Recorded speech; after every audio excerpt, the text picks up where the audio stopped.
Travis is deep in the Deep. FIFA World Cup archives. He's investigating. He sent us back another dispatch. This time he sent us back a thorough collection of World Cup goals throughout history scored by players who have played in MLS. I picked out some of my favorites, and Vince, I'm going to show them to you. We partnered with YouTube to access the FIFA archives and highlight the biggest moments in World Cup history for LAFC and MLS fans like us. This is the Happy Foot Sad Foot World Cup Crazy Wall. Hello and welcome to Happy Foot Sad Foot, your LAFC gateway drug. I'm Darren Miller. I'm Vince LaRosa. And we have another dispatch. This is another World Cup Crazy Wall from us. I want to say something before we start. I'm a little concerned that this recent package came and it was done in crayon. I don't know what that means. I think he's run out of other options, which is concerning for sure. Yeah. And when is he going to be back? No one knows. We don't know. He's still in there. I don't think, this wasn't sent with any sort of like, this will be my last dispatch language. I think he's become more and more obsessed as he's gone on. There have been other attempts at dispatches that he's sent through, and we've said, no, that's a crazy idea. We don't need that. Where are you? What's going on? Are you okay? And no response until another dispatch. So he's a little bit off the rails, which we support on this show, to be fair. Yeah, 100%. Far be it from me to question his espionage credentials. Right. But I'm starting to think, Darren, that he just went in a wrong door and now can't get out. Yeah, it's possible. It's totally possible. And instead of sending like an SOS note, he's sending us these, which is just on research. Yeah. The upside is we get to watch some cool goals. So that's what we'll do. And hopefully Travis will be just fine. Not every day you get to dip into the archive. So we'll take that. But Travis, please take care of yourself. Yeah. And maybe it'd be helpful if next time you don't use like the yellow crayon because it's harder to see and make out what you're saying. Just one little request. Anyway, as a more casual fan of soccer on this show, I picked out the bangers and I picked out stuff that I think is fun on the surface. And I need you, Vince, to tell me what's going on beneath the surface, as you always do, and break down what's more interesting than even I can see about each of these goals so I can appreciate them even more. And so can our friends at home. I'm hesitantly excited, I would say. Maybe a little scared, but we're going to do this. So I'm excited to see this list. Okay. First goal I had to include because it's a very familiar face for those of us who have been LAFC fans for years, and other familiar faces for those of us who have been USA fans for years. This is Gareth Bale. Ooh, I like that guy. With a penalty goal against USA in the 2022 World Cup. So this was someone who obviously played most of his career not in MLS, but this happened before or after winning MLS Cup with LAFC. This was the same year. So it had to be after. So he went and won MLS Cup with us. Yeah, very special winter. Went from one of our worst signings of all time to one of our best signings of all time. In the span of a couple seconds. In one moment. And then went on to score a goal against USA in the World Cup. I remember this game pretty vividly. The US had returned to the World Cup after not qualifying the last time around. And they were like, well, our group's pretty tough, but as long as we win that Wales game, we'll feel pretty good about it. And then this happens. They score that goal early, and everyone felt pretty good about it. Yeah. Seems like we're off to a good start. And then this happens. This is, I think, Gareth Bale just being really good at drawing fouls. We got kind of caught at the wrong place at the wrong time. But before we get to the actual goal, I want to pause right on that tackle. Okay. Tell me what you see in this tackle here, and I'll tell you what I see after, which is definitely not going to be the same thing. It looks like a clear foul to me. I also see, this is an LAFC show, and old friend of the show, friend of the pod, Walker Zimmerman, a player who, if you are an ardent listener of our show, would know that on a drunken night, I got him traded from LAFC. He still got to play in a World Cup. It didn't go well in this moment, but he got to play in a World Cup. I guess you picked it out because of that LAFC connection, or because, again, you wanted to just remind me how I got I think, 2-time Defender of the Year traded from the team. Smart move by me. Definitely appreciate all that information. Absolutely not what I wanted to point out about this at all. Completely irrelevant. The important part for me is that I have not seen all of the archive. And of course, we're going to get this from Travis. I hope that Travis has a way of watching this so he can see what he needs to look into next. I'm wondering if this is the only instance in World Cup history of top-knot-on-top-knot crime. Because that is what I'm interested in this goal. And the reason why I picked this goal, just as much as the goal itself, which is just a PK goal. But this is a foul in the box by a defender with a top knot on a striker with a top knot. And I think that's crazy. And I think that's the important part of what's going on here. Of all I don't know. things. Have you ever seen that before? You know, Darren, this is one of the most important World Cup goals of all time, Vince, for this reason. Can't say Those might be the only two guys. But this is also, let's track this year. This is 2022, yeah? Mm-hmm. When were top knots in style, would you say? You're asking the man with no hair. I mean, that's already... Okay. But I would say top knots saw their day like 2012 to 2016, you could say. Maybe later, 2018, 2019. It's 2022. These might be the only two guys with top knots left. Yeah, we definitely crested the peak at this point. Like that, we were on the backside of that. Yeah. We assumed. And do I remember any top knot on top knot tackles in the World Cup? You know, Darren, it's not in the tactical playbook for me to look at. Maybe I should be actually. I mean, we definitely need to look back at the 2018 World Cup, the 2014 World Cup. I mean, I'm sure in 1934 they had them. I'm sure Zlatan rocked the top knot at some point. Oh, yeah. So maybe there's others to see. If anyone else knows of any, please throw it in the comments. This is important work we're doing here. I guess we can talk about the actual goal if you want. There is something interesting about the actual goal, and then it's a freaking rocket. And Matt Turner guesses completely right, and that doesn't give him a chance at saving it at all. Well, I mean, it's Gareth Bale. It's funny that you brought up that like he went from the worst LAFC signing to the best in the span of a second and then just won another trophy, because literally that's what he did. Like he just went places and won trophies. I don't remember the exact number, but I felt like he won upwards of like 10 major trophies with Real Madrid, probably more. I'm probably even getting it wrong, but like he just went and won. He's a serial winner. And just like, if there is a thing that exists that is clutch, it's Gareth Bale. Yeah. And clearly we saw that at MLS Cup. And then for him to go and do that for Wales, which if you don't remember, like Wales had not been to a World Cup in a very long time. So the fact that he was doing this for a Wales team in which he is there, he's the guy. Before him, there was like Ryan Giggs was, synonymous with Wales, didn't get to play in a World Cup. He gets them to a World Cup, so he's already surpassed Ryan Giggs in that regard. And then the fact that he's able to have this moment where it's a big clutch moment. They're down a goal. There's only a couple minutes left in the match. Opening game of their group. Like, that's just Gareth Bale. Like, when he stepped up, that's what he does. Yeah, he just forced a tie. He just pushed a button, which completely ruined the U.S. World Cup campaign, kind of. I mean, derailed it definitely derailed it for the time being. Which is also relevant to the 2026 World Cup, which is not what this is about. This show is about the history of World Cup, so we're not going to go there. By the way, I did a quick search while we were talking about it. So they played in that World Cup in 2022. The only other World Cup appearance by Wales was 1958. Wow. So, pretty big deal. So and Gareth how many Bale guys on the team in 1958 had a top knot? Oh, I mean, probably none. No? Top knots were huge in 2012 to 2018 and 1952 to 1962. Also a strange spike in the 50s.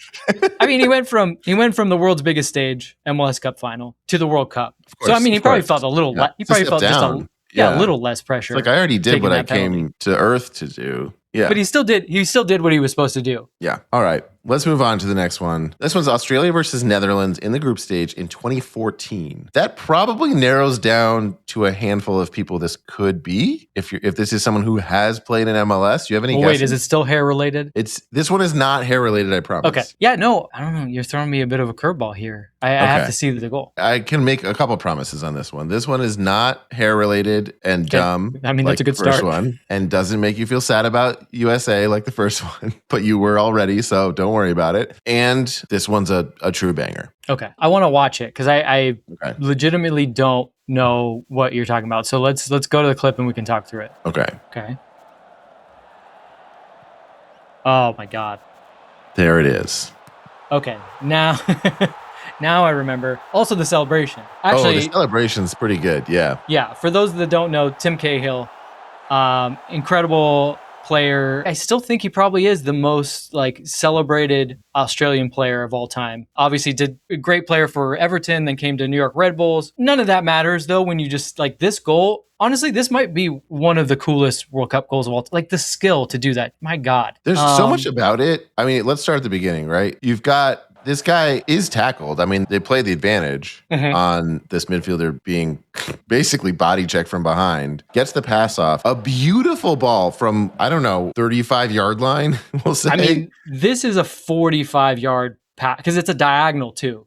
It's a 45-yard on ball. A diagonal and on a curve that Cahill just looks up at like a baseball outfielder would look at a ball coming and it's just like, yeah, I know what to do. I'll just whack it right out of the air, top crossbar and in. That's crazy. Yeah, I think, first of all, just the finish, anytime you hit the underside of the crossbar like that, volleys in general are just cool goals. They're very high level of difficulty. But yeah, going back to what you were just saying, 45 yards. So the ball is flying 45 yards in the air. He's tracking it the entire time. It goes over a player's head too. So keep in mind, he's tracking a ball that is coming from the other side of the pitch. He's measuring his steps. He's basically making sure that it's going to get over the defender's head.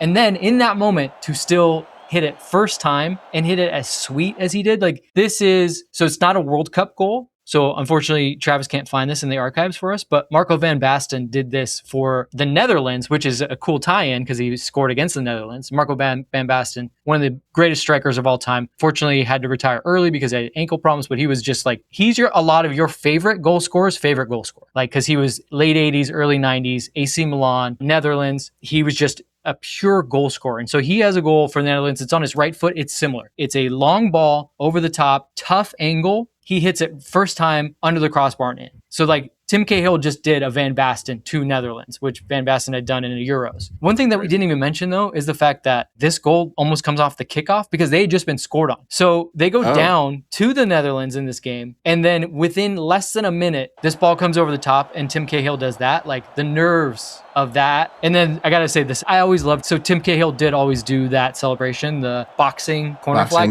Flag? Yeah, that's his, fun. that's like his unique celebration. There's not a lot of good unique celebrations these days. Like players have like weird like symbols or signs that they do. Like Dybala does this where he like covers, he has like a mustache. I know Kenan Yildiz, who plays for Juventus, has like a weird, I can't even do it because he does like a weird star with his hands. Colin Meditation comes to mind. That one's pretty cool. But is there anything cooler than scoring that goal and then shadow boxing the corner flag? There's one more thing I want to say about this goal because I just looked this up to be sure while we were talking. He was right-footed. This is off his left foot. That's his off foot. It didn't even like process into my mind because of how sweetly he hit that. Like everything that led up to that goal, he had to do perfect to track the ball, to get his feet right, to get the connection right, like to know where the goal is. Like he had to do everything perfect. And then you're telling me that it's not even on his preferred foot is ridiculous. Yeah. Okay. So that's number 2. Still don't understand how it's number 2. But this is your list.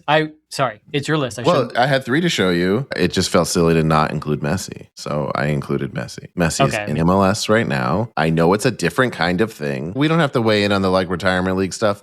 These are guys who had full careers. All 3 of these guys had full careers before they came to MLS. That's fine. MLS is not that old. There's not a ton of great, fun World Cup goals from people who like spent their entire careers in MLS, as there probably shouldn't be for how young it is. But Travis was able to go through the archives and find a bunch to send to you to go through. Yes, there are other names you would recognize. Do you want to mention a few? I mean, just off the top of my head, I know Thierry Henry has scored goals. I mean, he won a World Cup in 1998. Yes, he wasn't playing in MLS, but he has played in MLS. That's cool. Let's talk about the actual homegrowns. We've got Clint Dempsey. We've got Landon Donovan. Mm-hmm. We've got Brian McBride. And they scored, Brian McBride scored a goal, I remember, against Portugal, and he scored against Mexico. I believe both those were in 2002, which was the U.S.'s best run in a World Cup. They went to the quarterfinals that year, so that's a big deal. Landon obviously scores. Landon Donovan Algeria goal is huge. They needed that goal to go through the next round. It's one of my favorite goals. Also, another LAFC connection. Bob Bradley was the coach at the time. That's pretty cool. Mo Adu was robbed of a goal, a good goal in that game, who is an MLS broadcaster now, but an MLS product. No reason there should have been a foul called on that play. And because Mo Adu's goal doesn't count, that's why Landon has to go and score that goal to put them through. To put them through into the round of 16, right? Yes. And then he scores against Ghana in the round of 16. I mean, there's a lot of great, like we just rattled some off. There's a lot of great MLS goals. So I don't even think we need a disclaimer about MLS being young. Yeah, that's true. So this last one is worth talking about. It's Lionel Messi, the GOAT, who's continued to show that to this day. And I picked one of the many goals I could have picked from him in his World Cup campaigns that I feel like is like what I think of when I picture Messi in my head. He's doing this. He's done this, what you'll see in a moment, many times. So I don't know that it's this exact time that I'm picturing, but I'm basically picturing him do exactly this. Set up a play with a teammate and score a goal, all of which are done like with a level of skill that is unfathomable and just tears the team apart in ways that they don't even understand and makes it look easy. So let's check it out. This is Messi playing Bosnia and Herzegovina in the group stage in also 2014? 14, year that they went to the final. Did not win. Yes. So they get the ball to Messi, which is the best strategy you could think of. Smart move right off the bat for Argentina. And then Messi's just like, he does that thing where he uses his teammate as if it's like the boards in indoor soccer. I was about to say, I don't want to Messi's obviously played with a lot of great players. I mean, like literally, there's Kun Aguero, there's Angel Di Maria that we're all seeing on the screen, Mascherano, his coach of the team last year when they won MLS Cup. Like, he's played with great players. Fun. But I like to think that, Higuain is the one that lays off the pass, but like, that could have been me. Because literally when you play with Messi, all you have to do is wait for the ball to come to you and then just pass it right back to him. Like, the man is a cheat code. It's like how I feel when I play in a pickup game and I'm clearly the worst person there. So I'm like, okay, you can get me the ball, I'll get it back to you. Like, that's how I can be reliable in this game. Yeah, you're not, Messi passes nobody wants me to do anything with this ball. I will say this. Higuain did do a little bit there. Like he's good. Yeah, it's off the side of his foot. But like when you're passing the ball to Messi, that's not what's happening. Messi is passing the ball off you to himself. Yes, as it should be. And then he still has work to do. Like when you watch the highlight, like he still has two players that he has to beat who know, okay, he's going to put it on his left foot. And then he still gets the shot off and like, he does a lot of Messi goals aren't like top corner. They're always like this. They're just nestled into the bottom of the net because he's like, I just do just enough. I don't need to put it top. I just put it off the post and in. It just needs to go in. I don't care how it goes in. It just needs to. And that's like such a quintessential Messi goal. It goes in a way that is also unsavable most of the time. He's not putting lasers into the net, but he's placing it perfectly every time, it seems like. Yeah, so this is something that was very cool one time when I was at LAFC training. A guy that is also left-footed that knows a thing or two about scoring goals, Carlos Vela. They were doing shooting drills, and I remember Brian Rodriguez was just like leathering the ball, just hitting it as hard as he could. And Carlos kind of pulled him aside and was like, you don't always have to hit it as hard as you can. You just got to go in the net. And like that's the mentality. When you say it like that.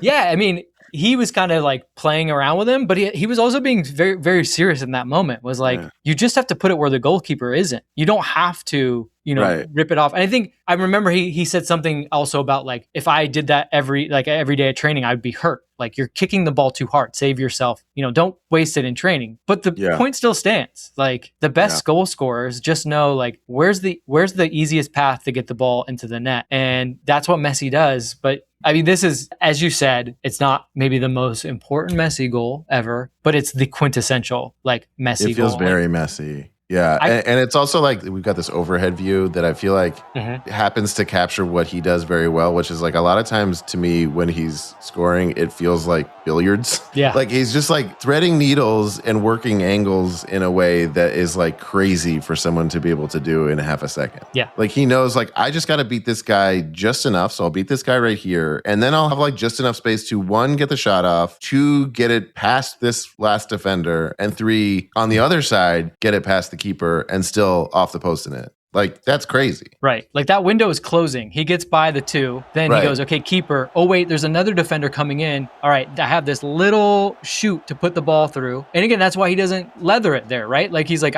this is the spot to put it through. It needs to be at the right pace, at the right trajectory. And like, for him to do, to do that calculus all in the moment, all that is to say, again, I could play with Messi. I'm just saying.